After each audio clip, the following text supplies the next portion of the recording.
Hello दोस्तों I hope आप सब ठीक होंगे। दोस्तों आपका आपके चैनल पर स्वागत है। आज मैं आपको सेक्शन 76 से पढ़ाऊंगा, जो कि चैप्टर 4 है, साधारण अपवाद। साधारण अपवाद होते क्या क्या है, इसका फायदा किस किस को मिलता है, कैसे कैसे मिलता है।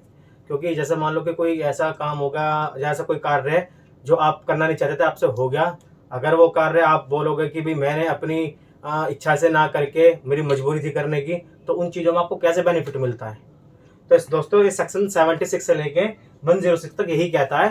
मैं आपको ये आप याद रखना कि मेंस के लिए बहुत ज़्यादा इंपॉर्टेंट है। मेंस से बहुत क्वेश्चन आते हैं इससे, प्री में तो आते ही आते हैं और मेंस में भी बहुत आते हैं, क्योंकि ये सब मेंस के लिए ही अकॉर्डिंग है। आपको दोस्तों पहले 76 सेक्शन और सेक्शन 79 मैं इन दोनों को इंटरलिंक करके पढ़ाऊंगा आपको, क्योंकि इन दोनों का ही मतलब एक जैसा होगा। वो इंटरलिंक करके ही पढ़ा जाएगा और कभी एग्जाम में भी आएगा, तो आपको इंटरलिंक करके ही उसको लिखना पड़ेगा। तो दोस्तों चलो शुरू करते हैं। चैप्टर 4 आईपीसी का, भारतीय दंड संहिता 1980, चैप्टर 4 सेक्शन 76 टू 106। साधारण अपवाद, जनरल एक्सेप्शन होते क्या है, मैंने इसमें लिखा हुआ है, थोड़ा सा मैं आपको बता देता हूँ। धारा 76 से 106 तक साधारण अपवादों को में रखा गया है। मतलब जो सेक्शन 76 से 106 तक है वो साधारण अपवाद है। इन सभी धाराओं को एक अध्याय में इसलिए रखा गया है ताकि उन्हें बार बार दोहराना ना पड़े। मतलब ये सब इसलिए रखा गया है एक ही उसमें पॉइंट में कि जो सबको लाभ मिलेगा वो 76 से 106 के बीच में ही मिलेगा। क्योंकि आप बार बार उस चीज के लिए कि भाई मान लो कोई अपराध हो गया, तो उसके लिए आपको स्पेशल कोई सेक्शन ना देखना पड़े या स्पेशल आपको ना जाना पड़े उस चैप्टर पे, तो इसलिए इनको एक जगह रखा गया है कि वो बार बार ना दोहराना पड़े। साधारण अपवाद अनेक प्रतिरक्षाओं से संबंधित है। मतलब इसमें प्रतिरक्षाएं मिलती है, मतलब आपको इसमें सुरक्षा मिलती है। जिन्हें कोई अभियुक्त एक्यूज पर्सन, जिन्हें कोई एक्यूज पर्सन इस संहिता मतलब इस चैप्टर इस संहिता का या विशिष्ट विधि मतलब आईपीसी का और कोई स्पेशल लॉ हो के अंतर्गत अभिवाचित, मतलब उसमें आपको प्लीड करने के लिए कर सकता है। मतलब अभियुक्त जो होगा इसमें बेनिफिट ले सकता है। अगर अभियुक्त इस आईपीसी में बेनिफिट ले सकता है इन सेक्शन के अकॉर्डिंग, सेक्शन 76 से 106 के अकॉर्डिंग, और विशिष्ट विधि कोई भी स्पेशल लॉ के अंतर्गत जो भी वो अपनी प्लीडिंग करेगा वो उसमें कर सकता है। अध्याय 4 में उल्लेखित सिद्धांत वास्तव में शख्स के सिद्धांत है। मतलब जो इसमें सिद्धांत लिखे हुए हैं वो एक एविडेंस के सिद्धांत हैं। वो निश्चयात्मक या खंडनीय रिब्यूटेबल उपधाराओं से संबंधित है। मतलब जो उसमें निश्चयात्मक होगा और खंडनीय होगा वो सब उपधारणा से संबंधित है। तो दोस्तों ऐसे ही मैंने आपको छोटा सा बताया है कि वो क्यों इस सबको क्यों एक जगह रखा गया है और इसका फायदा क्या है। इसी हिसाब से सेक्शन 76 क्या कहता है। अब सेक्शन 76 देखिए, विधि द्वारा आबद्ध मतलब विधि द्वारा बाउंड या बांधित, किसी विधि ने किसी को बाउंड कर रखा है या तथ्य की भूल के कारण या कोई फैक्ट्स का कोई भूल हो उसके कारण अपने आप को विधि द्वारा बाउंड होने का विश्वास करने वाले व्यक्ति द्वारा किया गया कार्य है। मतलब 76 सिंपल सा कहता है कि अगर आप विधि द्वारा बाउंड किए गए हो या कोई तथ्य की भूल आपसे हुई हो, तो जो आपके ऊपर विधि द्वारा बाउंड है होने का विश्वास करने वाले व्यक्ति द्वारा किया गया कार्य है।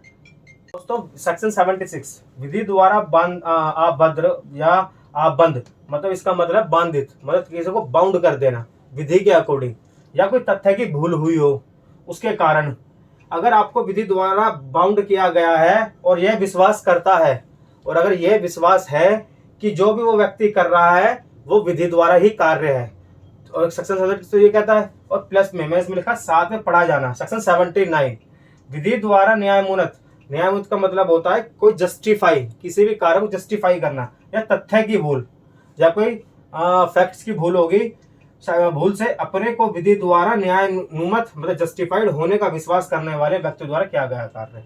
मतलब इसमें भी यही कहता है एक तरीके से कि वो ये कहता है कि उसको बाउंड कर दिया जाएगा। अगर वो किसी लॉ के द्वारा कर रहा है तो इसमें कह दिया जाएगा कि ये भी एक तरह से बाउंड है। अगर किसी कोर्ट ने या किसी जज ने या किसी भी सरकारी व्यक्ति ने ये कहा है कि भाई इसको आपको ये कार्य करना है, और तो उसके लिए भी बाउंड हो जाएगा। तो दोनों का मतलब ऐसे एक ही होता है। मैं आपको समझ बताता हूँ। लीगल मैगजीम एक, ये लीगल मैगजीम आप देखना है बहुत ज्यादा पूछी जाती है। इग्नोरेसिया फैसिट एक्सक्वेट और इग्नोरेटिया जूरिस नॉन एक्सक्वेट। इसका मतलब होता है कि तथ्य की भूल क्षम्य है, मतलब तथ्य की भूल माफी योग्य है। अगर आपसे कोई भूल हो जाती है तथ्य में, फैक्ट्स में, तो वो आपको उसकी माफी मिल जाएगी, परंतु विधि की भूल नहीं। मतलब अगर आपको पता है विधि और विधि की जो भूल है और आप उसको बोल दो कि भाई मैं तो जानता ही नहीं था कि विधि की भूल से कुछ दिक्कत हो जाएगी, तो उसके लिए आपको माफी योग्य नहीं है। तो आपको ये बहुत ज्यादा याद रखना है कि तथ्य की भूल जो है वो तो माफी के लिए है, उसको तो माफी मिल जाएगी तथ्य की भूल में, फैक्ट्स में। अगर कोई फैक्ट्स से गलती हो गई, और अगर उसने कोई विधि में ही गलती की है, उसको पता है कि विधि है ये और उसमें वो गलती करता है, तो उसको उसमें माफी नहीं मिलेगी। दोस्तों सेक्शन 76 के अनुसार जो उसकी परिभाषा है वो क्या कहती है, एक बार उसको देख लीजिए आप।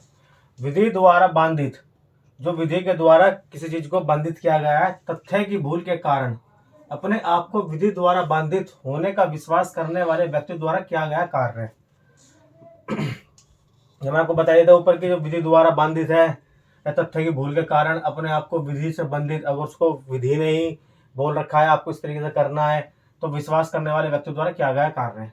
कोई बात अपराध नहीं है जो ऐसे व्यक्तियों द्वारा की जाए, मतलब कोई भी बात वो अपराध नहीं है जो ऐसे व्यक्ति द्वारा की गई है जो उसे करने के लिए विधि द्वारा बांधित हो, जो उसे करने के लिए विधि द्वारा बांधित हो, मतलब जो उसने कार्य करा है, विधि अगर उसको बोलती है करने के लिए कि आप इस कार्य को करोगे, तो वो आपके ऊपर कोई दिक्कत नहीं है, वो आप उसको कर सकते हो।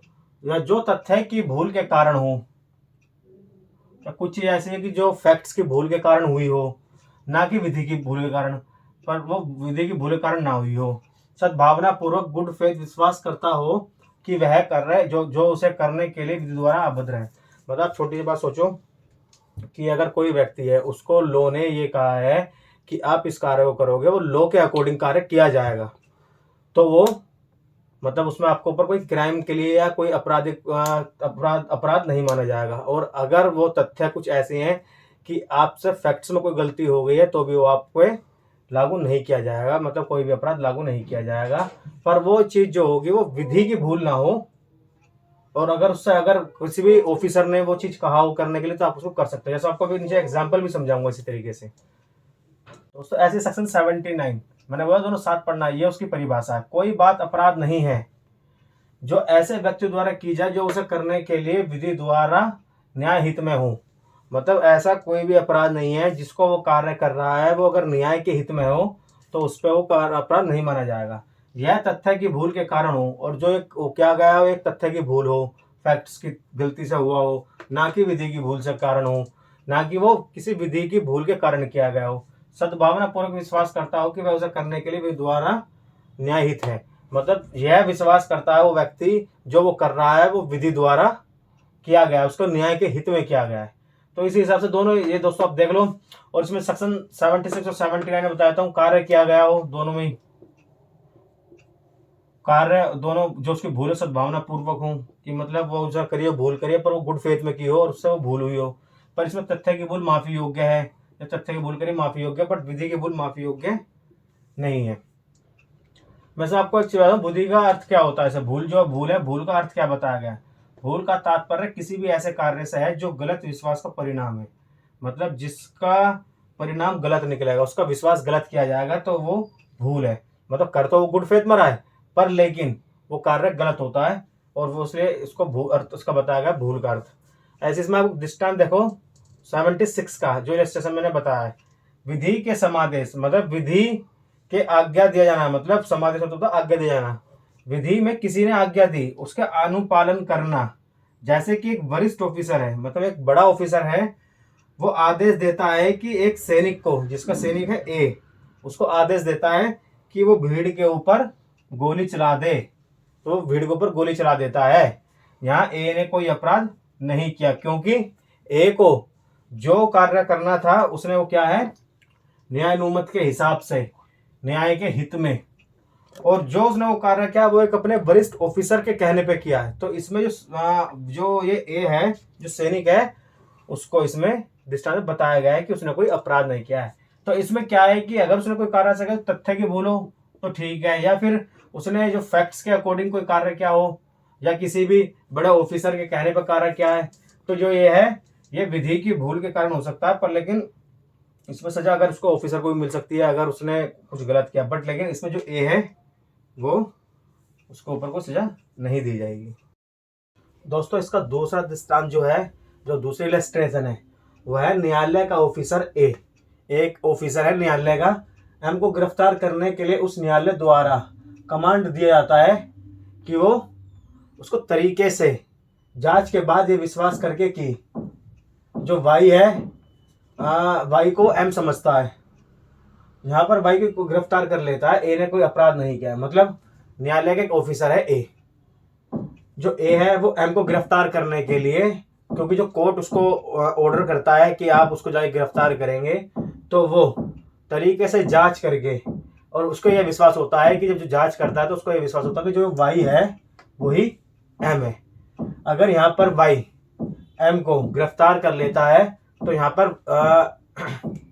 ए ने कोई अपराध नहीं किया।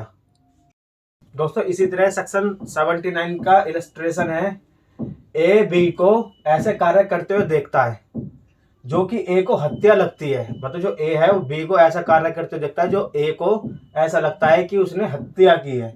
ए सद्भावना पूर्वक, ए अपने गुड फेथ से काम में लाए गए अपने श्रेष्ठ निर्णय, मतलब जो उसने देखा, देखने के बाद जो उसने सोचा, उसके अनुसार उस शक्ति का प्रयोग में लाते हुए जो विधि द्वारा हत्याकारी को उस कार्य में पकड़ने के लिए समस्त व्यक्तियों को दे रखी है। मतलब इसका कहने का मतलब है कि जब ए ने बी को ऐसा कार्य करते हुए देखा जो उसको ऐसा लगा कि इसने हत्या की है, जो लगने के बाद ए ने अपने गुड फेथ से जो अपने निर्णय है, अपने मस्तिष्क निर्णय के हिसाब से उसको ये लगा कि ये हत्या की हुई है, तो व्यक्ति को दे रखी है। बी को उचित अथॉरिटी के समक्ष ले जाने के लिए बी को एज्यूम करता है। मतलब जो बी है उसको अथॉरिटी के पास ले जाने के लिए, उसने हत्या की, मतलब अथॉरिटी मतलब कि पुलिस वाले या कोई भी अथॉरिटी, जैसे कि मान लो कि ये तो उसमें खाली हत्या के लिए बताया, तो सब पुलिस वालों को सब ऐसे अथॉरिटी के समक्ष ले जाता है जहां पर बी को एज्यूम कर लेता है। मतलब एज्यूम मतलब उसको पकड़ लेता है।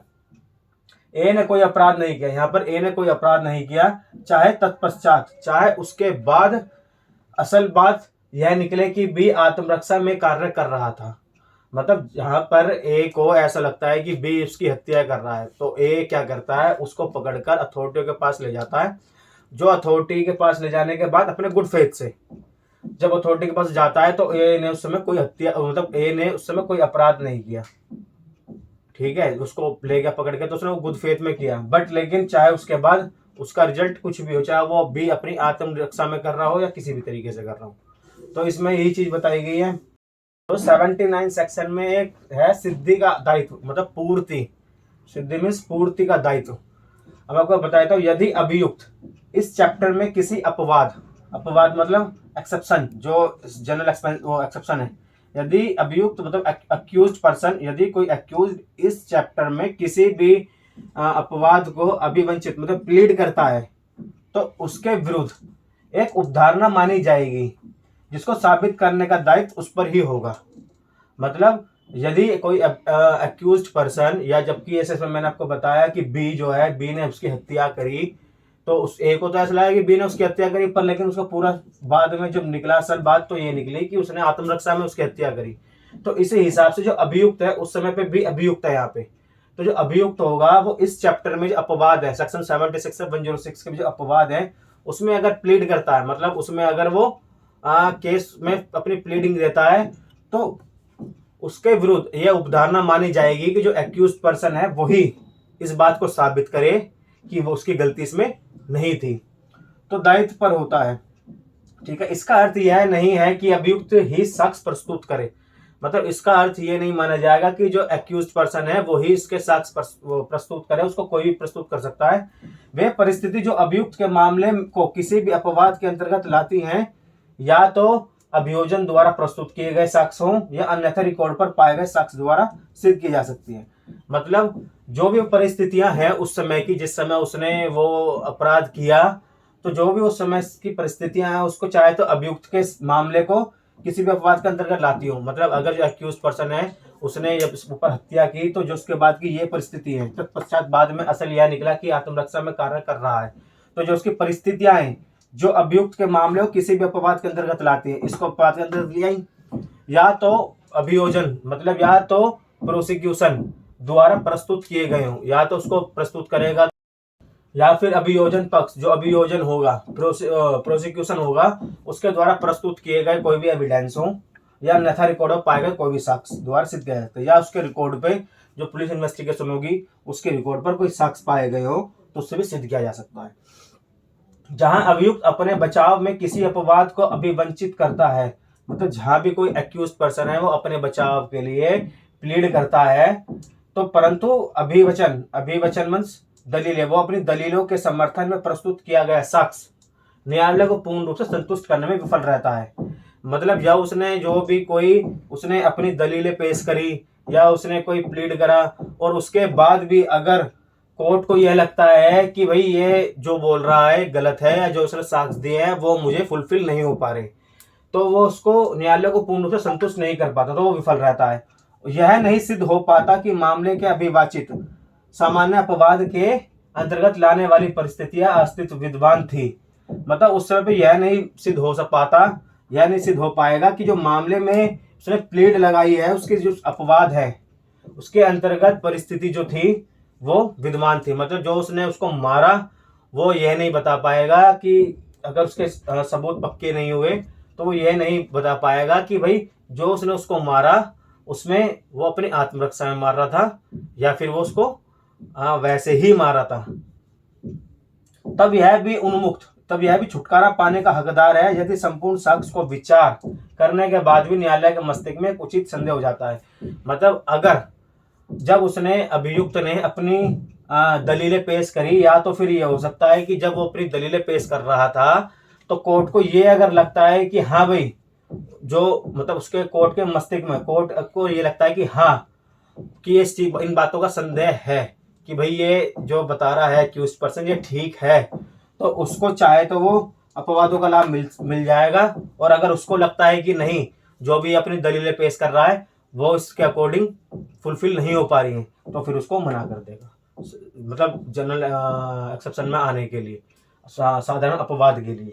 दोस्तों इसमें केस लो है 76 में, जिसमें बताता तायन बनाम रामलाल जो केस का नाम है। इस मामले में कहा गया यदि कोई व्यक्ति अपनी अधिकारिता में अपने पद के कर्तव्य के पालन में कोई कार्य करता है, मतलब अगर कोई भी अधिकारी है वो अगर अपने पद पर रहते हुए कोई भी कार्य करता है अपने कर्तव्य के साथ अथवा करने की आज्ञा देता है या किसी को आज्ञा देता है उस काम को करने के लिए, वह उस कार्य के लिए दंडित नहीं किया जाएगा। जो भी वो कार्य कर रहा है या वो करने के लिए देता है तो उसको दंडित नहीं किया जाएगा। ऐसे मामले में यह प्रश्न नहीं उठता कि क्या उसने सद्भावना पूर्वक वह कार्य किया। मतलब इस सेक्शन में यही कहता है, जो इसका सेक्शन का जो केस लो है यही कहता है कि अगर कोई भी व्यक्ति अपने कर्तव्य के हिसाब से अपनी अधिकारिता में कोई भी कार्य करता है अथवा उसे करने की आज्ञा देता है किसी और व्यक्ति को, तो वो दंडित नहीं किया जाएगा। पर ऐसे मामले में यह प्रश्न नहीं उठता कि उसने सद्भावना पूर्वक वो कार्य किया हो। इसी हिसाब से इसका एक केस लो हो रहा है राज कपूर बनाम लक्ष्मण, ये है सेक्शन 79 का केस, राज कपूर वर्सेस लक्ष्मण। इस मामले में यह निर्णय दिया गया कि यदि अपनी अधिकारिता में कार्य करते हुए बोर्ड ऑफ सेंसर, मतलब बोर्ड ऑफ सेंसर जो होता है किसी ऐसी फिल्म को प्रदर्शित किए जाने की अनुमति प्रदान कर देता है, मतलब यह इस वाले केस में यह निर्णय दिया गया कि यदि कोई भी डायरेक्टर अपने बोर्ड ऑफ सेंसर को ये फिल्म दिखाने के लिए प्रदर्शित किया गया है, ठीक है, जिसमें अश्लील होने का आरोप लगाया जाता है, मतलब इस फिल्म में कुछ अश्लील सीन होंगे जिसको वो आरोप लगाता है, तो फिल्म निर्माता व अन्य संबंधित एजेंसी सहित की धारा 292 सेक्शन क्या कहता है, अश्लील पुस्तकें आदि का विक्रय, मतलब अश्लील पुस्तकें आदि का उसको बेचना या उसको खरीदना के अंतर्गत अभियोजित नहीं किया जा सकता। मतलब सिंपल से इसका कहने का मतलब है कि कोई बोर्ड ऑफ सेंसर जो है ऐसी फिल्म को उसको जो प्रदर्शित में दिखाने के लिए कोई भी इसमें अगर अश्लील सीन हो तो निर्माता है उसके जो अन्य संबंधित हैं, जो वो निर्माता जो डायरेक्टर है और उसके साथ में जो एजेंसियां हैं उस पर सेक्शन 292 के अंतर्गत अभियोजित नहीं किया जाएगा। ऐसे इसमें एक केस लो है mayor sense George versus state 1956 का केस है सुप्रीम कोर्ट का। इस मामले में सुप्रीम कोर्ट ने निर्धारित किया है कि धारा 79 उपबंधित करती है कि तथ्य की भूल को स्वीकार करती है, मतलब तथ्य की भूल है वो स्वीकार की जा सकती है पर विधि की भूल को नहीं, पर जो विधि की भूल है उसको स्वीकार नहीं कर सकती। विधि की भूल किसी भी दायित्व को मुक्त नहीं करती, जो विधि की भूल है मिस्टेक ऑफ लॉ है वो किसी भी लाइबिलिटी को मुक्त नहीं करेगी, पर यह दंड आरोपित करने की अवधि की धारणा के लिए सुसंगत हो सकती है। पर ये कि जो कोई भी आरोपित है, जो इस पर आरोप लगाया गया है, उसकी उपधारणाओं को, जो उसकी उपधारणाएं हैं, जो उसकी धारणाएं हैं, उसको सुसंगित कर सकती है, मतलब उसको रिलेवेंट फैक्ट्स के अकॉर्डिंग देखा जा सकता है। इसी हिसाब से दोस्तों मैंने प्री के भी कुछ लिखे हुए पॉइंट, जैसे तथ्य की भूल के बचाव के लिए क्या है कि युक्त युक्त तथा सद्भावना पूर्वक किया जाना तथा विधि द्वारा बांधित, मतलब कोई भी कार्य युक्त युक्त तरीके से हो या उसके सद्भावना पूर्वक किया गया हो, मतलब गुड फेथ में किया गया हो, पर तथा भूल की बांधिता, मतलब पर वो भूल जो वो विधि है, विधि द्वारा बांधित, पर वो विधि के द्वारा बांधित होगा, मतलब तथ्य की भूल में तो उसको बचाव मिलता, पर विधि की भूल का उसको बचाव नहीं मिलेगा। ऐसे इसमें एक पॉइंट और भी है, प्री के हिसाब से मैंने लिखे हुए 4-5 पॉइंट। मनुष्य की कानून की अज्ञानता इसलिए क्षम्य नहीं है, मतलब मनुष्य को कानून जानने के लिए इसलिए माफी योग्य नहीं है क्योंकि वह उसे जानने के लिए बांधित है, क्योंकि वह उसको जानने के लिए, उसको मतलब लो सबको पता ही होना चाहिए अपने देश का।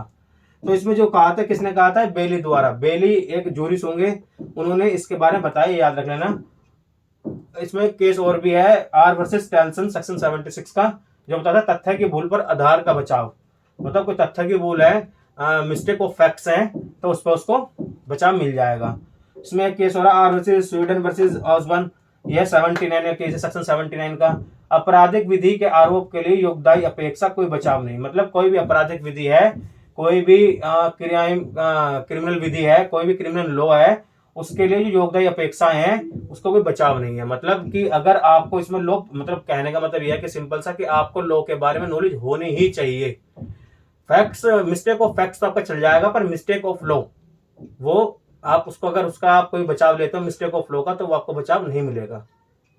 दोस्तों इसमें कुछ पॉइंट और भी इंपॉर्टेंट हैं जो आपके मेंस के हिसाब से बहुत ज़्यादा इंपॉर्टेंट है, आप एक बार उनको देखिए। जैसे विदेशियों द्वारा विधि की अनभिज्ञता, मतलब ignorance of law by foreigner, मतलब इसमें कहा गया है कि जो भी कोई फॉरनर होगा वो ये नहीं कह सकता कि मुझे विधि के बारे में पता नहीं है, उसको भी चीज़ में ऐड किया गया है कि उसको भी लॉ के बारे में पता होना चाहिए। जैसे कि इसका मैं सूत्र बताता हूँ, विधि की भूल क्षम्य योग्य नहीं है, मतलब विधि की भूल माफी नहीं दी जा सकती विधि की भूल में। इसका लीगल मैक्सिम है, इग्नोरेंसिया जूरिस नॉन एक्सक्वेट, सभी अपराधों पर एक जैसा लागू होता है। जो ये विधि की भूल है सभी अपराधों पर एक जैसा लागू होता है, इसका कोई अपवाद नहीं है, मतलब इसका कोई अपवाद नहीं है, इसका कोई एक्सेप्शन नहीं है। यहाँ तक कि एक विदेशी जिसके बारे में यह कहा जा सकता है कि वह इस देश की विधियों के अवगत नहीं होगी, मतलब जिसमें कि ये कहा गया है कि जो भी विदेशी है वो इस एक्ट, मतलब इस एक्ट के बाद, इस एक्ट में कि वह इस देश की विधियों से, जो इस देश के लॉ हैं उससे अवगत नहीं होगा, वह भी सिद्धांत के दायरे से बाहर नहीं है। मतलब जो वो, अगर कोई भी व्यक्ति जो विदेशी है वो ये कहता है कि मुझे इंडिया के लॉ के बारे में नॉलेज नहीं है, मुझे पता नहीं है, तो मुझे इसका बचाव मिलना चाहिए, तो भी वह इसके दायरे के बाहर नहीं है, तो भी उसको इंडिया के लॉ के बारे में नॉलेज होनी चाहिए। तो सेक्शन ये यही कहता है। इसके कुछ पॉइंट है जो गाइडिंग रूल्स है, जो उसके मैं आपको बता देता हूँ। जब कभी किसी तथ्य की भूल या विधि की भूल के कारण हुए किसी अपराध के संबंध में कोई प्रश्न उठता है, मतलब अगर कोई प्रश्न कभी उठेगा कि जो तथ्य की भूल है मिस्टेक ऑफ फैक्ट्स हैं, और जो विधि की भूल है मिस्टेक ऑफ जस्टिफाइड जो लॉ है, मिस्टेक ऑफ लॉ है, उसके किसी भी संबंध में कोई प्रश्न अगर उठता है तो दायित्व को निम्नलिखित पथ प्रदर्शन सिद्धांतों के आधार पर निर्धारित किया जाता है। मतलब जो उसके दायित्व होंगे, उसकी लायबिलिटी है, उसको किस हिसाब से गाइड किया जाएगा। जैसे कि पहला यह है कि जब कोई कार्य अपने आप में अपराधी है, जब कोई भी कार्य है वो अपने आप में आपराधिक है, और यदि विशिष्ट परिस्थिति होने पर यह अधिक कठोरता से दंडनीय है, और किसी विशिष्ट कोई भी स्पेशल लॉ होने के अकॉर्डिंग वो जो है वो कठोर दंडित है, तो ऐसी परिस्थितियों के विषय में अनभिज्ञता गुरुतर अपराध के आरोप का उत्तर नहीं होगा। तो ऐसी परिस्थितियों में कोई भी अनभिज्ञता नहीं होगी या गुरुतर अपराध, मतलब एग्रीवेटेड ऑफेंस के आरोप का उत्तर नहीं होगा। इसी तरह सेकंड पॉइंट इसका यह है कि जब कोई कार्य प्रथम निर्दोष या उचित है, मतलब जब भी कोई कार्य होगा जो प्रथम या तो निर्दोष होगा या वो उचित होगा, जब तक कि विशिष्ट परिस्थितियां विद्वान नहीं है, जब तक कि कोई भी विशिष्ट परिस्थितियां, मतलब कोई भी स्पेशल उसको परिस्थितियां कि उसकी विद्वान नहीं है, मतलब उचित नहीं है, ऐसी परिस्थिति के अभिनिक्ता इस आरोप का उत्तर होंगे। मतलब ऐसी परिस्थिति, जो भी परिस्थिति है उसकी अनभिज्ञता इस आरोप का उत्तर होंगे। यह कि उन परिस्थितियों में जो कार्य की प्राकृतिक को बदल देती है, यह कि उन परिस्थितियों में जो कार्य की प्राकृतिक है उसको बदल देती है। परिस्थिति मतलब होता है कि उस समय जो एकदम एकदम अचानक हुआ हो, परिस्थिति बन गई हो किसी तरह की, तो परिस्थितियों में जो भी कार्य की प्राकृतिक को बदल देता है कि अस्तित्व के बारे में अभियुक्त की मानसिक स्थिति पूर्ण अभिज्ञता को तुल्य होती है, या उसके विद्वानों के बारे में विश्वास के तुल्य। मतलब जो भी कोई अभियुक्त होगा, जो उसकी मानसिक, उसकी जो मन स्थिति, जो मानसिक स्थिति होगी उसको पूर्ण अनभिज्ञता के तुल्य होगी, या तो वो, या उसके विद्वान के बारे में विश्वास के तुल्य होगी वो, या तो उसे विश्वास किया जाएगा, या उसके मन की स्थिति को देख के उस पर विश्वास भी किया जा सकता है कि उसके विद्वान के हिसाब से है। जहाँ कोई कार्य अपने आप में दोषपूर्ण हो, जहाँ पर भी कोई कार्य हो वो अपने आप में ही दोषपूर्ण हो, तो विशिष्ट परिस्थितियों के अंतर्गत आपराधिक है। कोई व्यक्ति जो उसे करता है, कोई भी व्यक्ति अगर उसे करता है, यह प्रतिरक्षा नहीं कायम कर सकता, मतलब उसको डिफेंस नहीं ले सकता, कायम नहीं कर सकता कि उन तथ्यों से वो अनभिज्ञ था, या उन तथ्यों को उनको पता नहीं था। दोष के अपराध में परिवर्तन कर दिया गया, अगर वो दोष के अपराधों में परिवर्तन कर दिया गया है। इसी हिसाब से एक लीगल मैगजीम है, तथ्य की भूल क्षमा करती है, विधि की भूल क्षमा नहीं करती। मतलब तो वही आपको मिलता है कि मिस्टेक ऑफ फैक्ट्स तो आपको बेनिफिट मिल जाएगा, आपको उसका बेनिफिट मिल जाएगा, पर अब मिस्टेक ऑफ लॉ करते हो तो आपको उसका कोई बेनिफिट नहीं मिलेगा। इसी हिसाब से लैटिन मैक्सिम सूत्र का व्यापक प्रकाशन हुआ है। विधि की भूल का अर्थ है किसी विशिष्ट विषय, कोई भी स्पेशल सब्जेक्ट हो या उसको कोई विषय जो है, पर किसी विधि के विद्वान होने या अन्य के विषय में भूल, मतलब वो विधि का विद्वान है वो होने पर, या उसके किसी भी विषय में अगर भूल होती है तो नियम साक्ष्य का एक अन्य नियम पर आधारित है। तो ये एक एविडेंस एक्ट का उसका एक नियम पर भी आधारित है, और वह प्रत्येक व्यक्ति के विषय पर यह अवधारणा है, वो हर एक व्यक्ति के जो उसका हर एक व्यक्ति का जो कार्य है उस पर एक अवधारणा होगी कि वह विधि को जानता था। इसका सिंपल सा मतलब है कि आप ये कह दो कि विधि के बारे में मुझे नॉलेज नहीं थी, मुझे पता नहीं था, तो वो आपको उसका बेनिफिट आपको नहीं मिलेगा, क्योंकि विधि को जानना हर एक व्यक्ति का हक है। मतलब हाँ, मिस्टेक ऑफ फैक्ट्स में तो ऐसा है कि गलती से हो गया, वो करना नहीं चाहता था, तो उसको तो बेनिफिट मिल जाएगा। बट आप ये कहो कि मुझे इसके बारे में, विधि के बारे में नॉलेज ही नहीं थी, या मुझे पता नहीं था कि ये भी कोई लॉ है, तो उसमें आपको बेनिफिट उसका नहीं मिलेगा। सिंपल सेक्शन 76 और 79 यही कहता है। आपको मैंने 76 और 79 का पूरा पढ़ा दिया है कि जिसमें लीगल मैगजीम, केस लॉ, आपको उसके गाइडिंग रूल, फॉरेनर के ऊपर भी लागू की जाती है, और आपको उसकी परिभाषा दोनों की मैंने आपको पूरा हर चीज़ आपको उसको पढ़ाई है, और ये आपको एक मेंस की तरह ही पढ़नी पड़ेगी अगर आपको जुडिशरी का एग्जाम देना है। या ये नॉर्मल आदमी को पता होना चाहिए कि कोई नॉर्मल आदमी ये कहते हैं कि मुझे तो इस बारे में पता नहीं था कि इसका कोई लॉ भी है, तो उन सब के लिए बहुत ज़्यादा जरूरी है। और दोस्तों आज ये मेरा सेक्शन 76 प्लस 79 सब तो दोनों कंप्लीट हो गए हैं। आप प्लीज़ मेरी इस वीडियो को जाकर देखें, और मेरी वीडियो को लाइक करें, मेरे चैनल को सब्सक्राइब करें, मेरी वीडियो पर कमेंट करें, और प्लस आप उसको शेयर भी करें कि आगे भी बच्चे इसको पढ़ सकें, या आगे भी आम आदमी इसके बारे में जान सके। Thank you.